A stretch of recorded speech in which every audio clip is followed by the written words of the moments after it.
Hello ಸ್ನೇಹಿತರೆ ಇದು ನೋಡಿ, ಇದು ಟಿ ವಿ ಕ್ರಾಸಲ್ಲಿರೋ ಚೆಕ್ ಪೋಸ್ಟಲ್ಲಿರೋ ಬಿಲ್ಡಿಂಗ್ ಇದು. ಈ ಬಿಲ್ಡಿಂಗಿಗೆ ನೆನ್ನೆ ಕಬ್ಬಣ ಎಲ್ಲ ತಂದು ಇಳಿಸಿದ್ದು. ಕಬ್ಬಣ ಮತ್ತು ಶೀಟು ಮೇಲ್ಗಡೆ ಶೀಟೆಲ್ಲ ಹಾಕಬೇಕು. ಅದು ಇವತ್ತೆಲ್ಲ ಶಿಫ್ಟಿಂಗ್ ಮಾಡ್ತಾ ಇದ್ದೀವಿ. ಸ್ವಲ್ಪ ಕಬ್ಬಣ ಮೇಲಕ್ಕೆ ಶಿಫ್ಟಿಂಗ್ ಮಾಡಬೇಕಿತ್ತು, ಸ್ವಲ್ಪ ಕಬ್ಬಣ ಕೆಳಕ್ಕೆ ಬೇಕಿತ್ತು. ಅದಕ್ಕೆ ಫಸ್ಟ್ ಎಲ್ಲ ಮೇಲಕ್ಕೆಲ್ಲ ಶಿಫ್ಟ್ ಮಾಡಿಬಿಟ್ಟು ಮೇಲಕ್ಕೆ ಎಷ್ಟು ಬೇಕೋ ಅಷ್ಟು, ಇನ್ನು ಮಿಕ್ಕಿದ ಕಬ್ಬಣ ಕೆಳಗೆ ಇಟ್ಬಿಟ್ಟು ಪ್ರೈಮರ್ ಮಾಡ್ತಾ ಇದ್ದೀವಿ. ಎಲ್ಲೋ ಪ್ರೈಮರು ನಾವೆಲ್ಲ ಪ್ರೈಮರ್ಲು ಫಸ್ಟೇ ಮಾಡಿಬಿಡ್ತೀವಿ. ಫಸ್ಟ್ ಮಾಡೋದ್ರಿಂದ ಏನಪ್ಪ ಪ್ರಯೋಜನ ಅಂದರೆ, ಮಳೆಗಳೇ ಬಂದರೂ ಕಬ್ಬಣ ರಸ್ಟ್ ಹಿಡಿಯಲ್ಲ. ಮತ್ತು ಇನ್ನೊಂದು ಕೆಲಸ ಮಾಡೋ ಟೈಮಲ್ಲಿ ಕೈಯೆಲ್ಲ ಗಲೀಜಾಗಲ್ಲ. ಫಸ್ಟೇ ಪ್ರೈಮರ್ ಮಾಡಿದ್ರೆ ತುಂಬ ಒಳ್ಳೆಯದು, ಕೆಲಸ ಮಾಡೋಕ್ಕಿಂತ ಮುಂಚೆನೇ. ಆಮೇಲೆ ಒಂದು ಸಲ ಮಾಡಿದ್ರೆ ಒಳ್ಳೆಯದು, 2 ಕೋಟು.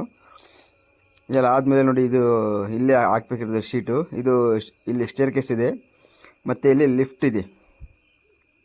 ಈ ಸ್ಟೇರ್ ಕೇಸ್ ಮೇಲೆ ಮಳೆಗಳೇ ಬಂದರೆ ನೀರು ಹೋಗ್ಬಾರ್ದು ಅಂತ ಇಲ್ಲಿಗೆ ಶೀಟ್ ಹಾಕ್ತಾಯಿರೋದು.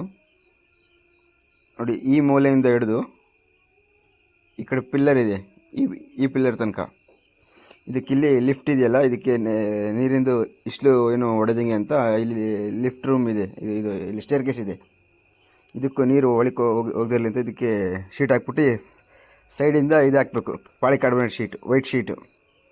ನೋಡಿ, ಇದಕ್ಕೆ JSW ಕಲರ್ ಪ್ಲೇಸ್ ಶೀಟ್ ತಂದಿದ್ದೀವಿ. ಇದಕ್ಕೆ ಮತ್ತೆ ಇಲ್ಲಿ ಮುಂಚೆ ಒಂದು ಫ್ರೇಮ್ ಮಾಡಿದ್ದೀನಿ ನೋಡಿ. ಇಲ್ಲಿ ಮುಂಚೆ ಇಲ್ಲೊಂದು ಫ್ರೇಮ್ ವರ್ಕ್ ಮಾಡಿದ್ದೀನಿ. ಇದಕ್ಕೂ ಎಲ್ಲ ಶೀಟ್ ತಂದಿದ್ದೀವಿ. ಇದಕ್ಕೆ ಮತ್ತೆ ಅಲ್ಗುವ ಶೀಟೆಲ್ಲ ತಂದು ಇಳಿಸಿದ್ವಿ. ನೋಡಿ, ಇದು ಶೀಟ್ ಮೇಲಿರೋ ಇದು ತೆಗಿತಾ ಇದ್ದೀವಿ, ಸ್ಟಿಕ್ಕರು.